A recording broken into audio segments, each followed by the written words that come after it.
Hello, my dear. Good morning. Bye. Welcome back my channel. UK Forum Blog. I discussed with cleaning validations. What is cleaning validations?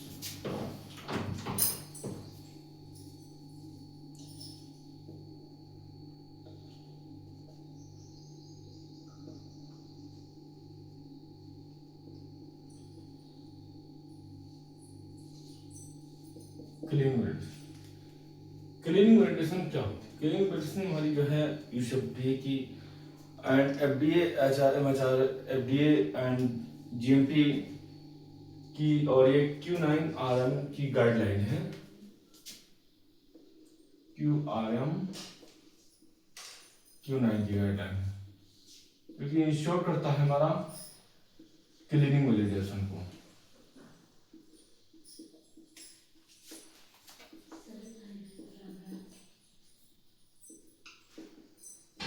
ये हमारी guideline है USFDA की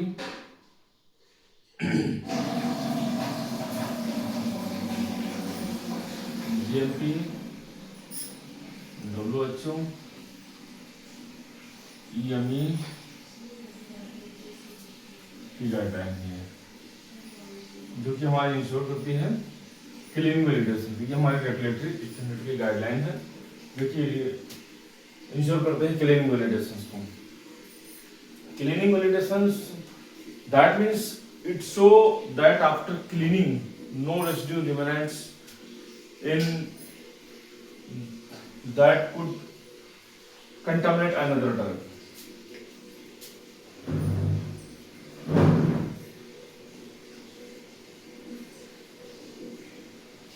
It show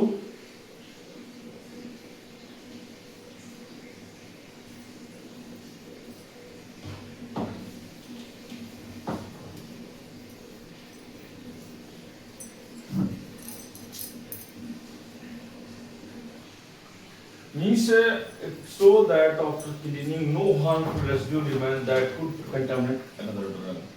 मतलब ये हमारी इंश्योरिटी करती है कि जो हमारा नेक्स्ट प्रोडक्ट है कोई चल रहा है उसमें जो हमारा कोई कंटामिनेंट या हमारा कोई रिमेनेंट्स अब नहीं बचा है। इसका सीन ही है। इसका अगर हम डेफिनेशन की बात पे आते हैं तो ये होता है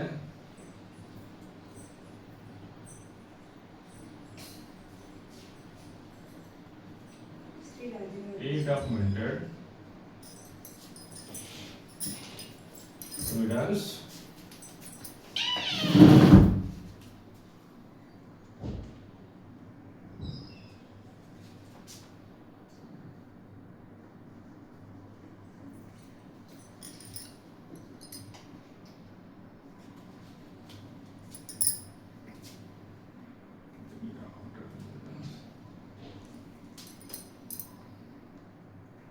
ये documented evidence that proof cleaning procedure consistently remove residue to predefined expel that ensure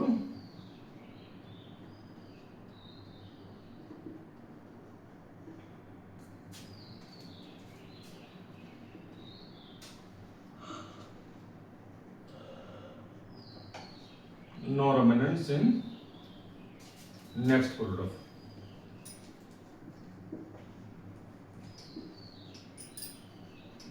No. Okay ये एक हमारे डॉक्यूमेंट एविडेंस होता है जो कि हमारे प्रूफ करता है क्लीनिंग प्रोसीजर को कि अब इसमें हमारा कोई भी प्री डिफाइंड एक्सप्लोर हमारा रेसिड्यू इसमें अब नहीं बचा है, रिमूव हो चुका है और ये इंश्योर करता है no रिमेनेंट्स in next product.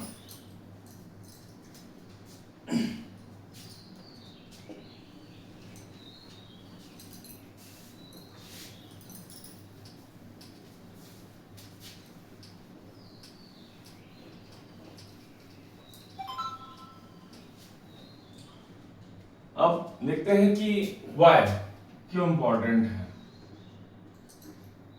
Question होता है क्यों इंपॉर्टेंट है। तो ये हमारा क्या करता है, प्रिवेंट करता है क्रॉस कंटामिनेशन से।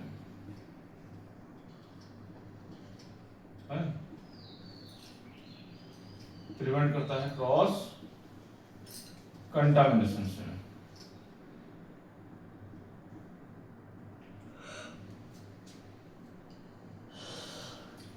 पेशेंट सेफ्टी,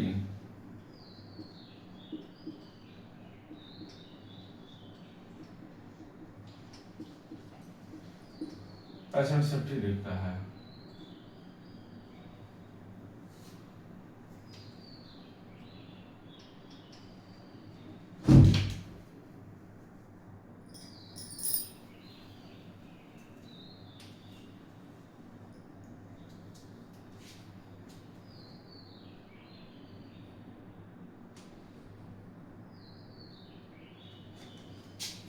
और ये हमारे मीट करता है रेगुलेटरी रिक्वायरमेंट, रेगुलेटरी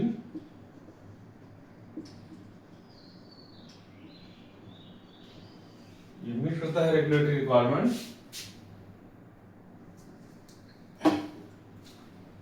क्यों करते हैं कि जो हमारा क्रॉस कंटामिनेशन को प्रिवेंट करता है, पेशेंट सेफ्टी को हमारा ये जो इंश्योर करता है, और हमारे रेगुलेटरी रिक्वायरमेंट को मीट करता है, इसलिए हम इसको हम क्लीन मेडिसिन करते हैं।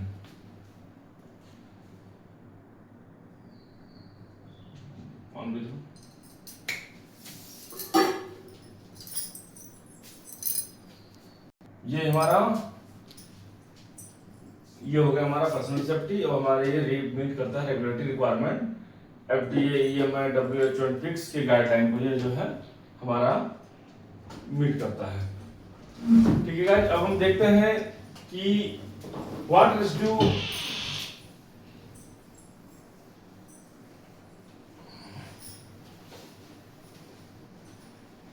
Are regulated.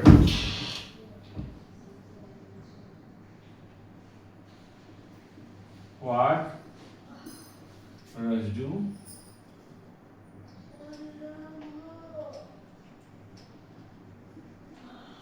are evaluated, मतलब किस टाइप के हम रेसिड्यू को हम इवेल्युएट करते हैं इसमें।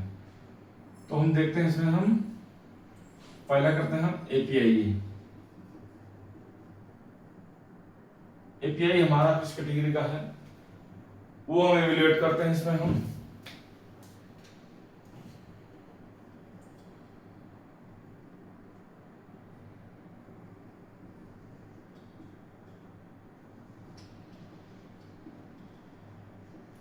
कहते हैं माइक्रोबियल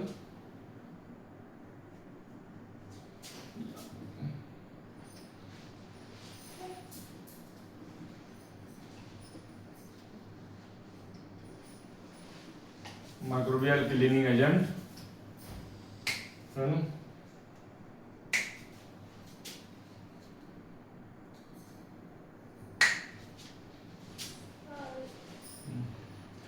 इसमें हम क्या करते हैं एपीआई को हम देखते हैं, इवेल्युएट कर सकते हैं हम माइक्रोबियल और डिग्रेडेंट प्रोडक्ट को, डिटर्जेंट प्रोडक्ट करते हैं हम। तो इसमें हम क्या देखते हैं एपीआई, जो हमारा एपीआई हमारा जो यूज हुआ है कहीं उसके कुछ रेमिनेंट्स तो नहीं रह गए हैं, या हमारे कुछ माइक्रोबियल जो ग्रोथ होते हैं वो हमारे उसमें कुछ प्रॉब्लम तो नहीं रह गए हैं, या क्लीनिंग एजेंट जिससे हमने क्लीनिंग किया है, जैसे हमारा टिपोल हो गया, एसएस हो गया, या हमारा कोई भी अदर क्लीनिंग एजेंट है, तो वो हमारा जो इसमें हम इंश्योर करते हैं कि इसमें हमारा कोई रेसिड्यू तो नहीं रह गया है, ये हम जो है इवेल्युएट करते हैं।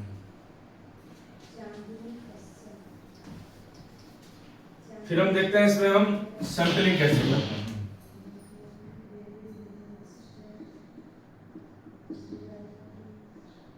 सैंपलिंग दो टाइप की होती है, एक होती है रिंस,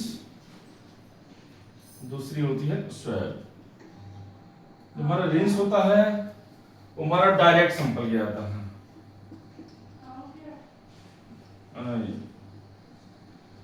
डायरेक्ट सैंपलिंग की जाती है इसमें। हमारा जो रिंस होता है हमारा वो डायरेक्ट सैंपलिंग होती है,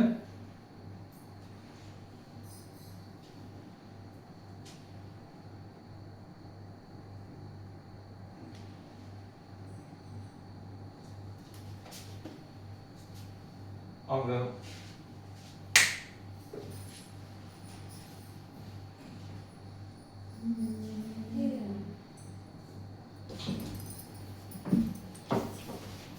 स्वेप जो है हमारा वो सिंपली हम दो तरीके से करते हैं, इसमें रिंस होता है और होता है स्वेप। रिंस में हम क्या करते हैं, डायरेक्ट सैंपलिंग करते हैं, जहां पे हमारा एक सॉल्वेंट को फ्लश करते हैं एक सिस्टम के थ्रू। जहां पे रिंस वहां करते हैं जहां पे हमारा इजिली वाटर सॉल्युबल होता है, जहां पे वाटर वॉशेबल होता है, वाटर वॉशेबल, वहां हम रिंस करते हैं। स्वेप वहां करते हैं जहां हमारा रोस्ट केस होता है, जहां हम क्लीनिंग प्रॉपर नहीं कर पाते हैं, वहां से हम स्वेप करते हैं। स्वेप भी हम दो तरीके से करते हैं। स्वेप की सैंपलिंग भी दो तरीके से होती है, एक होती है केमिकल, एक होती है microbial.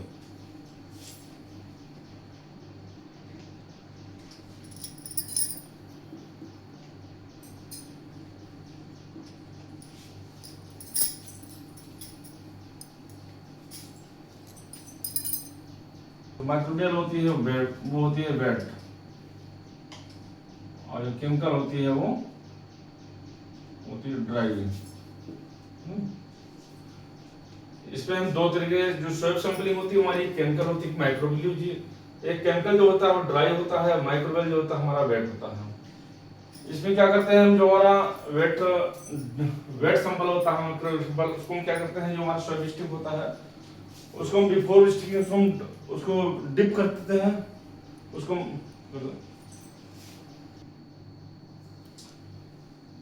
Before sampling swap stick हम डिप कर देते हैं 24 आवर्स के लिए, नॉट मोर देन 24 आवर्स के लिए डिप कर देते हैं माइक्रोबियल सॉल्वेंट में। क्या करते हैं, बिफोर सैंपलिंग करने पहले स्वेप स्टिक जो है इसको हम डिप कर देते हैं प्यूरिफाइड वाटर में।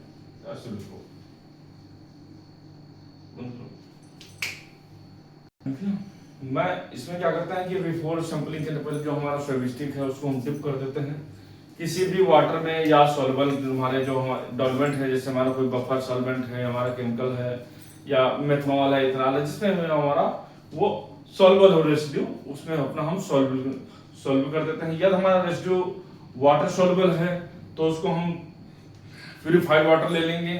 यदि हमारा रेसिड्यू सॉल्वेंट है तो हमारा मेथनॉल, एथनॉल वगैरह हम इसको ले लेंगे। इसमें हम क्या करते हैं कि जब तक उसको डिप रखते हैं कि उसको हम कि हमारा टीओसी स्टिक जो है हमारा डिप ना हो जाए।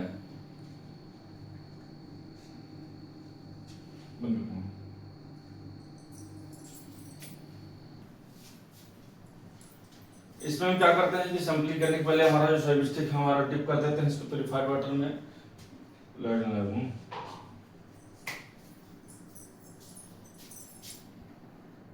इसमें क्या करते हैं, हम सैंपलिंग करने के पहले हमारा जो स्वेप स्टिक है उसको हम डिप कर देते हैं। वाटर सॉल्युबल अगर हमारा है तो हमारा प्यूरिफाइड वाटर में करेंगे हम। अगर हमारा ऑर्गेनिक सॉल्वेंट है तो हमारा मेथनॉल या इथेनॉल में हम डिप कर देते हैं। एक हमारा टीओसी मतलब total organic count, total organic count के लिए जो है हम जो सैंपल सेंड करते हैं क्यूसी को, वो हम 24 घंटे से ज़्यादा नहीं होना चाहिए। 24 घंटे से पहले ही हम उसको भेज देते हैं। फिर इसको हम देखते हैं, इसमें हम कुछ की एलिमेंट्स हमारे हैं जो उसमें हम जो है फॉलो करते हैं ड्यूरिंग क्लीनिंग वेलिडेशंस।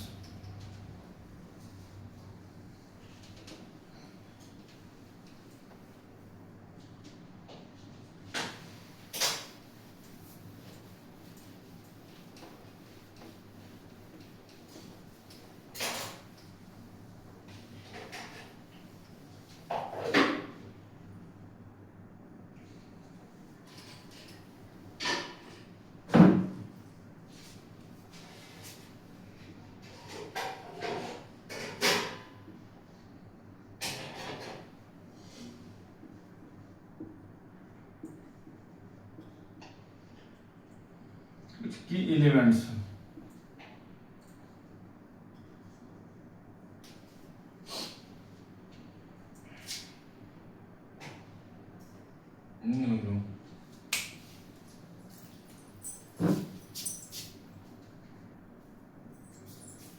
ये हमारा होगा कि एलिमेंट्स जिसके थ्रू हम क्लीनिंग वैलिडेशन को परफॉर्म करते हैं। इसके लिए हमें क्या जरूरत है, क्लीनिंग प्रोसीजर होना चाहिए, रिटर्न एसओपी होनी चाहिए, और इक्विपमेंट और detergent concentration time temperature method जिसके सहायता से हम अपना क्लीनिंग वैलिडेशन को परफॉर्म करते हैं। ये हमारा हो गया फर्स्ट। सेकंड केस होता है हमारा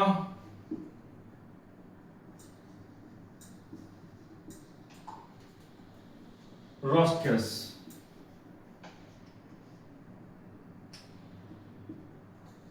रोस्ट केस में हम देखते हैं हम लोएस्ट सॉल्युबिलिटी,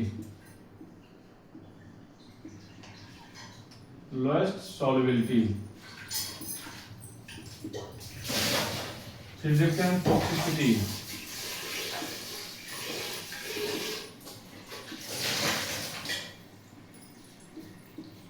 ये हमारा लोएस्ट सॉल्युबिलिटी कि हमारा जो सॉल्युबिलिटी है वो कितना लोएस्ट है, और फिर उसकी देखते हैं हम टॉक्सिसिटी। फिर होता है हमारा highest batch size,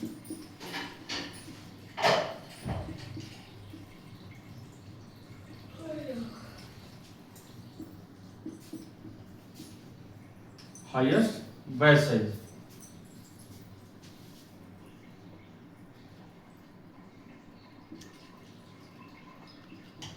hardest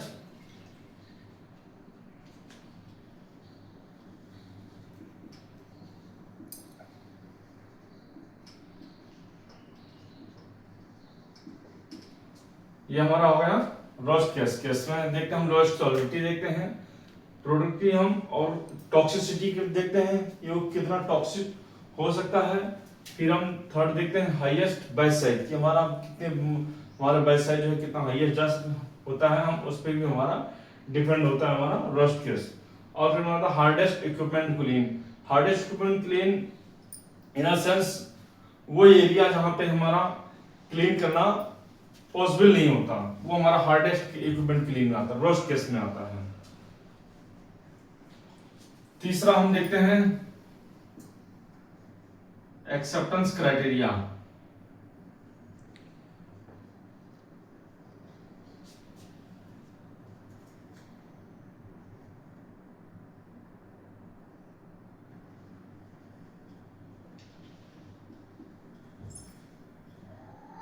acceptance criteria